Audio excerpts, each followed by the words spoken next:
Ah mais Lisa, 9h et t'es déjà là? Maman m'a demandé de vérifier que t'étais pas partie en pige. Ah, t'es drôle, toi. Non mais c'est bon, je suis au bout de ma vie, là. Bah oui, je vois ça. On peut t'aider, qu'est-ce qui se passe? Il se passe que je dois recevoir mon colis avec mon nouveau téléphone depuis une semaine. Et comme il vient de je sais pas où encore, il est bloqué à Francfort depuis 3 jours. Et en plus, je viens de me taper 1 heure au tel avec le transporteur. Le mec au bout du film me parle qu'en anglais, je capte R. Nothing, bye. Donc, pour résumer, depuis ton canapé designé en France, fabriqué en Inde, t'as acheté un téléphone en Chine qui est en stand-by à Francfort. Oh là là, la mondialisation et ses déboires. Tu vois la diff? Hey. Ah ouais? Explique du coup. Non mais oui, c'est absurde quand y penses, mais c'est moins cher. D'ailleurs, pourquoi? C'est bizarre, non?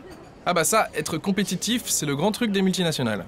Face à la concurrence, ils sont obligés de tirer sur les coûts pour proposer un produit toujours moins cher. Bon, tu nous le montres, Lisa, ce fameux tel, du coup? Il mérite l'attente? Alors... Commençons par le début. Une firme multinationale, c'est une grande entreprise qui contrôle plusieurs filiales implantées dans différents pays. Avant, l'organisation, la stratégie, la production et les ventes se faisaient à l'échelle nationale.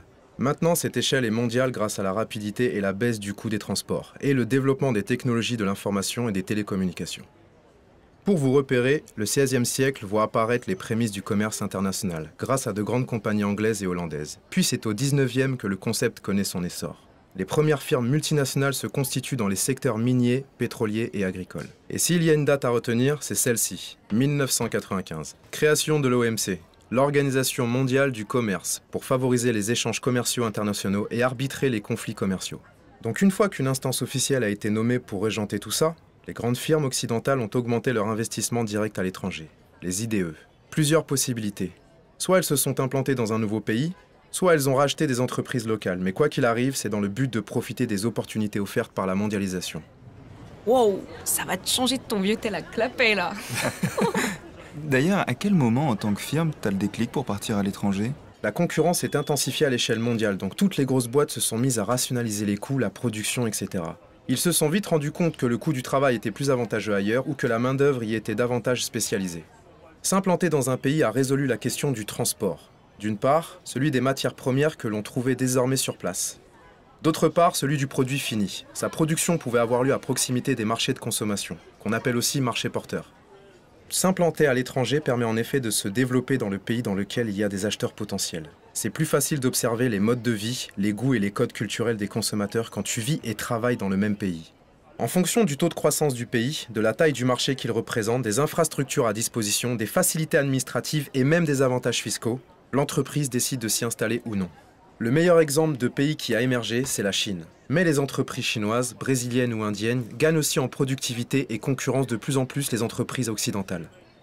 Le transfert de compétences et de technologies et la création d'emplois locaux ont favorisé l'insertion de ces pays dans le commerce mondial et leur développement économique. S'ouvrir au monde, ok. Mais à un moment, il n'y a pas un souci? Bah, la délocalisation, je pense. Et oui, il y a une contrepartie évidemment. La mise en concurrence de pays qui n'avaient pas le même niveau de développement a contribué à la désindustrialisation et à la perte d'emplois dans les pays développés. Et aussi, la majorité des multinationales possèdent au moins une filiale dans un pays où la fiscalité est moins élevée, voire dans des paradis fiscaux pour éviter d'être imposées sur leurs bénéfices. Firme multinationale. Entreprise de grande taille qui contrôle plusieurs filiales implantées dans de nombreux pays et conçoit son organisation et sa stratégie de production et de vente à l'échelle mondiale. XVIe siècle, création des compagnies anglaises et hollandaises spécialisées dans le commerce. 19e, les premières firmes multinationales de l'ère moderne se constituent dans les secteurs miniers, pétroliers et agricoles. Puis 20e siècle, Accord du GATT 1948. Et accord de l'OMC en 1995. Ça permet la libéralisation et le développement des échanges internationaux, qui ont aussi été favorisés par la baisse du coût des transports et le développement de l'informatique et des télécommunications. Milieu des années 90, de plus en plus d'investissements à l'étranger pour s'implanter ou racheter des entreprises locales. Dans quel but? Réduire les coûts, transport, main-d'œuvre, pour s'imposer face à la concurrence. Saisir des opportunités de marché et en développer de nouveaux. Et parfois bénéficier d'une imposition plus avantageuse. Pour certains pays en développement, comme la Chine, cela a pu favoriser l'emploi, l'acquisition de compétences, le développement économique et l'insertion dans le commerce mondial. Mais faut pas non plus oublier certaines conséquences négatives pour les pays dits riches, comme la perte d'emploi et la désindustrialisation. Oui. Hello. Tu vois la diff? Hey. ah ouais? Explique du coup.